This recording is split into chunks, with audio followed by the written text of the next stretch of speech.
le président de la république yéene bi mu amoon ba tàllal ko loxo muy liggéey ngir Sénégal yéene boobu wàcc ko ba léegi moom la am ci ñépp ak képp ku dul sax moom waaye nag dafa jaadu tamit gannaaw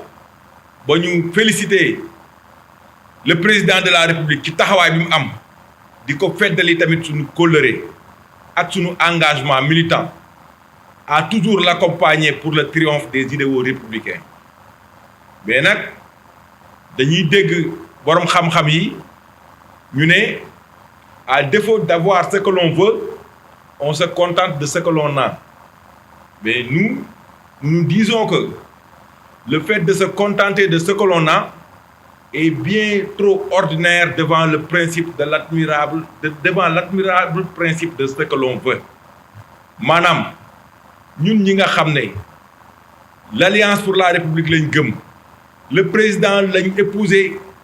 sa vision politique son envie pour construire un Sénégal meilleur ñu ànd ci ak moom dafa jaadu bu ñu tollee fii nga xam ne lépp lu ñu jël ñu teg nañu ko mës dañ ko mës a nangu ak ñi nga xam ne ñoom lañu àndandoo lool ba parti bi sosoo ba léegi ñu ne nag poste yi nga xam ne tey le président de la république jëroon na ko jox ko ñeneen ñoo xam ne dañ leen a cëral ndax bañ a jël lépp rek président wane ni moom pouvoir bi nga xam ne moom la ko sénégalais yi jox daf ci bëgg ànd ak ñëpp liggéeyandoo ñëpp yéene boobu rek la ci amoon mais nag bi ñu gisee ni ñi nga xam ne dañoo jëloon ay cëral leen ko dem nañ ba ñoom yeneen yéene lañu am delloo ñu ko ñun dañoo bëgg nag wax dëgg yàlla ñu jot li nga xam ne joxoon nañ leen ko fii ci Thiès maanaam le département de Thiès réclame ces postes et portefeuilles yi nga xam ne joxoon nañ ko le président conseil économique social et environnemental Idrissa Seck ak les postes de ministres yi nga xam ne joxoon nañ ko ces militants ñu bëggoon mu dellusiwaat ci ñun parce que am nañ les talents am nañ les profils am nañ les compétences fii ci Thiès te suñu parti pour rappel en 2012 bi ñuy dem ci élection yi 7% lañ amoon en 2015 ñoom waa réew mi ñu nag ñoom fii dem nañ ay référendum ñu duma leen ñu demaat 2017 élection législative ñu gagné leen jël ñaari député yi kon ñëw Idrissa Seck ak ñi mu àndal dafa freiné suñuy allure mais pas mu apporter un plus-value politique donc ñun demam bi dañ naan alhamdulilah parce que ñun dañoo gisoon ni ànd bi mu ànd ak ñun ànd takk ndeer la rek ànd takk ndeer mooy ka xam ne boo doxee mu dox boo taxawee mu taxaw booy xeex mu nekk sa ginnaaw boo xàccee mu xàcc buñ la yenoo mu jiitu la ci suuf ñun noonu lañ gisee ni noonu la doon ànd ak ñun buñ la daanelee mu bërëngu nga bërëngu ànd ak yow kooku du ànd bu sincère comme nag moom ndokk dem na ba xam ni moom la mu àndoon ak ñun yëpp dara sincère ci mu ne wàccax na la mu joxoon lépp mbala yaat na dem ak jàmm bàyyi ñun ñu continuer suñu liggéey may profité di lancer un appel à toutes les militantes et militants de l'Alliance pour la République que l'heure est venue pour resserrer les rangs ma demande leen à ce que kenn ku ci nekk encore une fois retoucher les masses comme niñ ko defee woon en 2008 bi ñuy sos parti bi ba 2019 bi nga xamee bi ñuy dem élection fii ñun ñoo génn en pole position après le réew mi waaye nag ci kaw loolu ñu doon demander à son excellence le président de la république Macky Sall mu cëral ñu encore une fois pour poste yooyu nga xam ne muy président conseil économique social et environnemental di poste ministre yi ay doomu Thiès ñi ngi fi gëm ko ba ko kenn gëmul sonn ci moom ba kenn sonnul ci moom ba pare am ay compétences am ay profil ba pare tout le temps bu ngeen xoolee les médias ak taxawaay yi nga xam ne nit ñi am nañ ko doomu Thiès yooyu tout le temps ngeen gis leen ñu nekk ci ñuy ñaan le président pour mu gën a renforcer ce parti pour mu gën a renforcer sunu moomeel muy l'Alliance pour la République parce que jamono bi léegi dañoo gis ni benn mbir moo fi xew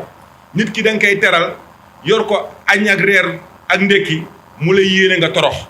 loolu lañ fi gis donc nag comme noonu la yàlla rek a fi nekk kenn ku ci nekk boo xëyee moom ngay tàllal loxoom ñaan ko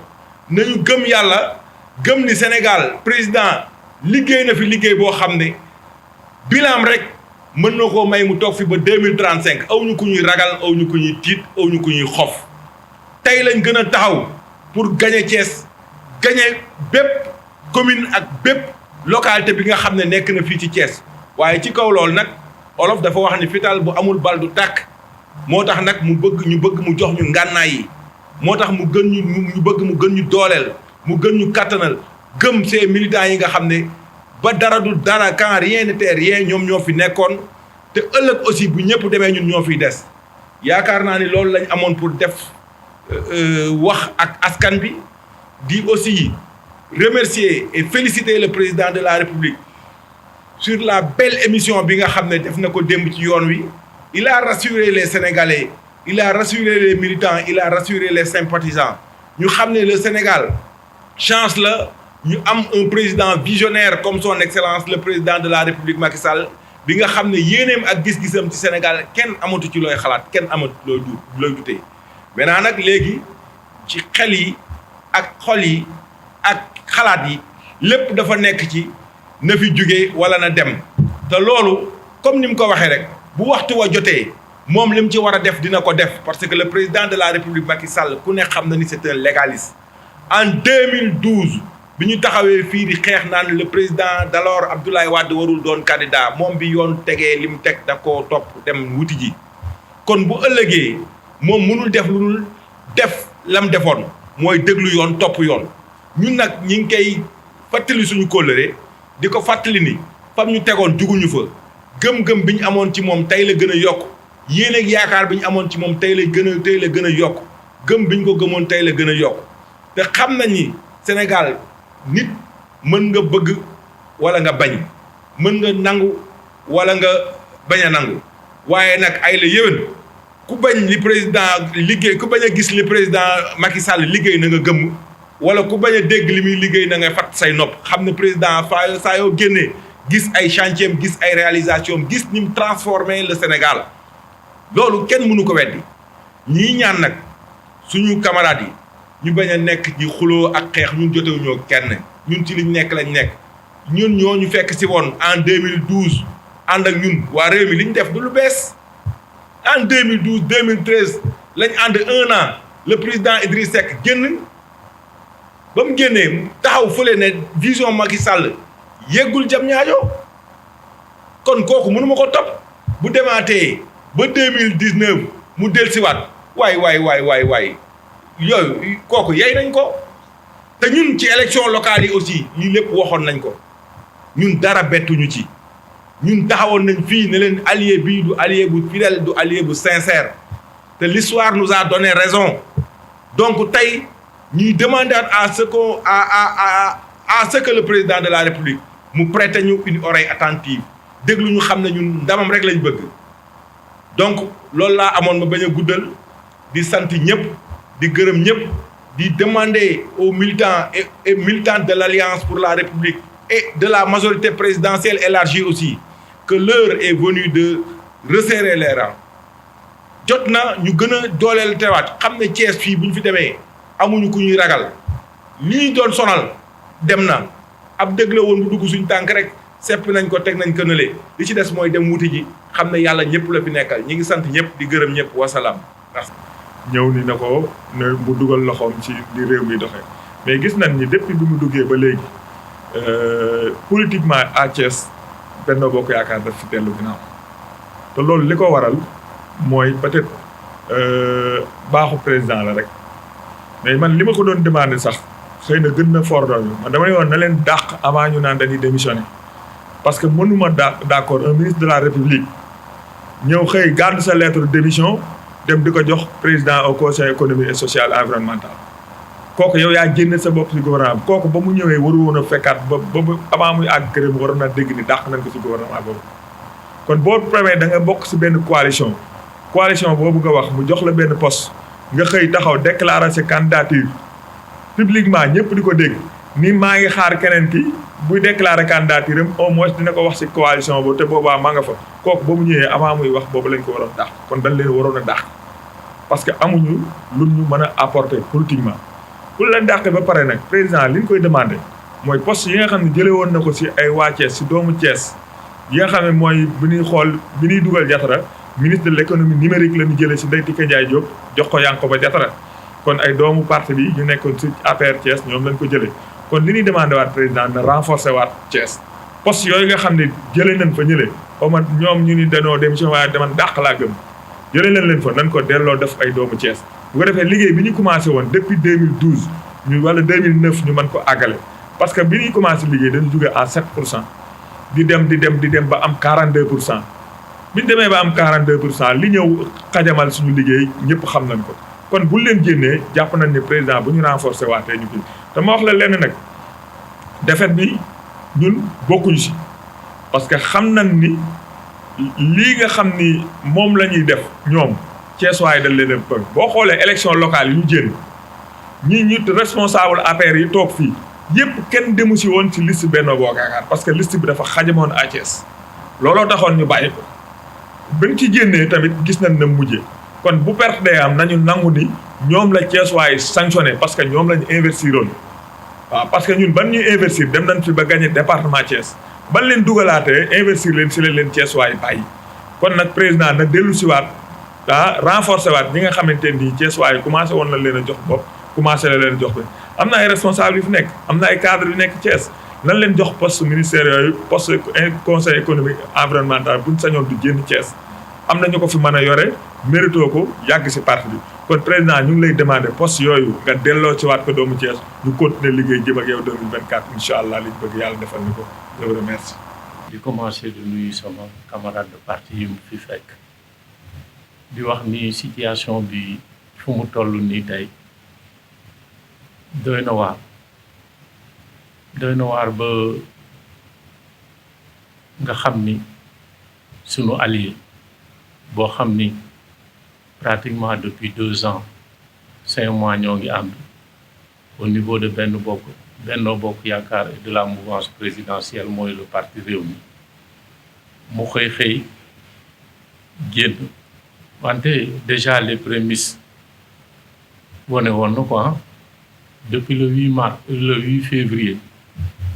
date à laquelle bu mu amee conseil interministériel Thiès waxam jooju il faut savoir lire entre les lignes ndax quand il parlait de la postérité président yaatalal sa dënn pour postérité bi lii la bëggoon tey ji wante bref lu tax man ma ci antu mooy samay camarades wax nañ ko ma dinaa ko rab ndax tey ji dañu am ci parti bi ñu fi nekk depuis très longtemps jël seen lépp pendant 15 ans di cheminer ak parti bi lu parti bi laaj yëpp defal nañ ko wante tamit loolu bu amee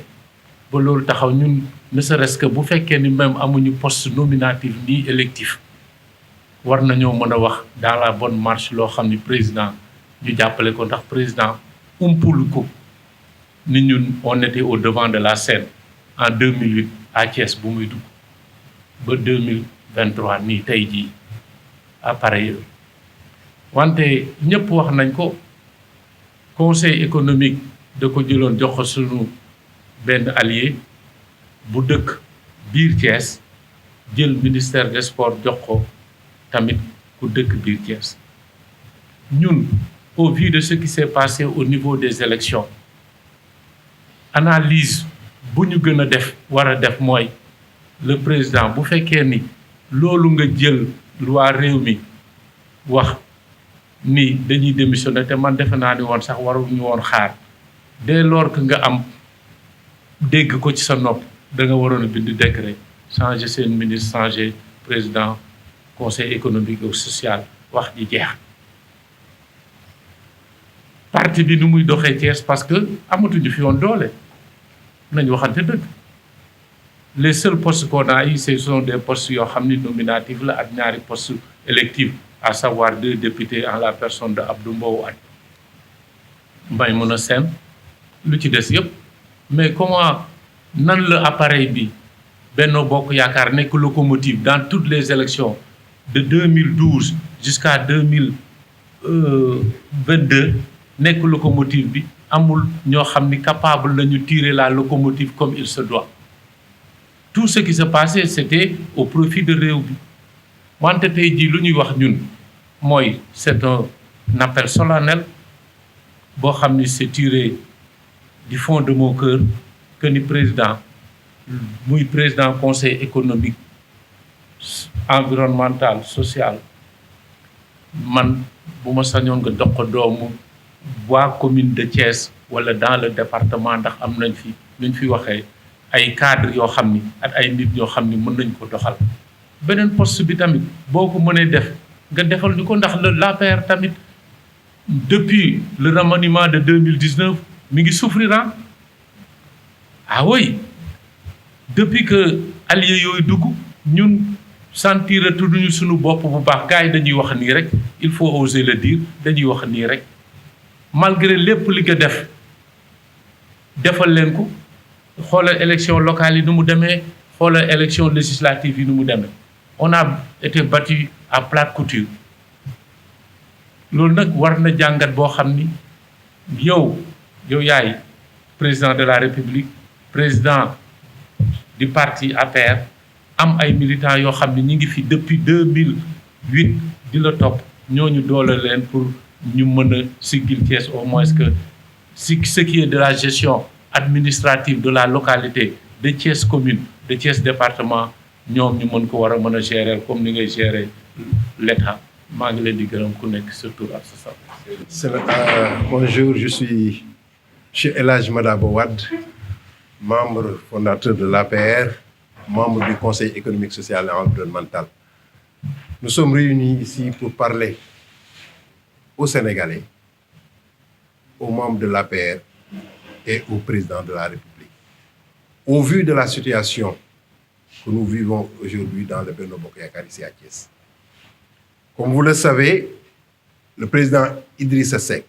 est venu rejoindre le président en 2020 pour travailler avec nous.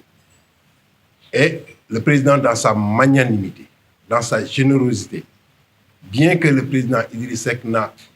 pas participé à la victoire de 2019, lui a donné le Conseil économique, social et environnemental et un ministère de souveraineté, en l'occurrence le ministère de l'économie numérique, en enlevant un digne fils de Thiès, Manoum Ndeye Tické Ndiaye Diop. Aujourd'hui, le président du Rewmi a décidé de son propre chef de quitter la coalition Benno Bokk Yakaar. C'est son droit et nous le lui reconnaissons. Cependant, comme l'a dit le président, il y a des conséquences qui doivent suivre. Il n'aurait même pas dû attendre que le président lui demande de partir. Il aurait dû, le jour où il a déclaré sa candidature,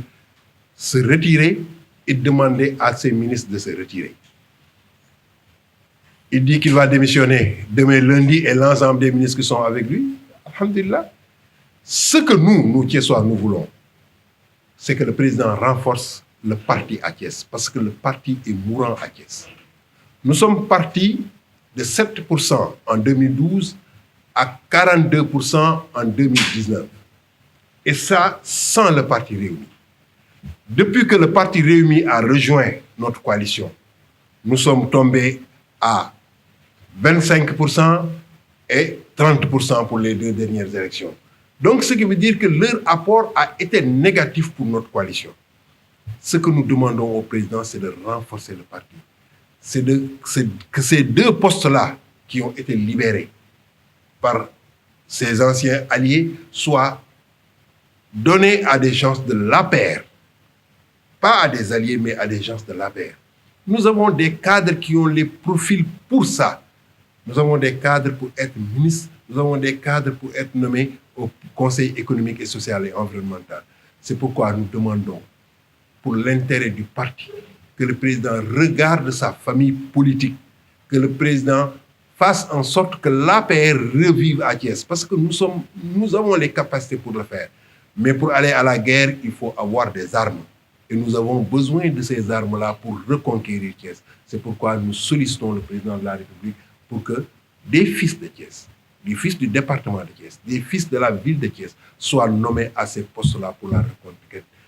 de Thiès, parce que nous allons vers des échéances extrêmement importantes en 2024 et il nous faut vraiment être prêts pour ces échéances-là. Et nous pensons que la nomination de Thiessois à ces deux postes-là fera en sorte que nous soyons prêts, que nous gagnions cette bataille de 2024. Inch'Allah. Merci.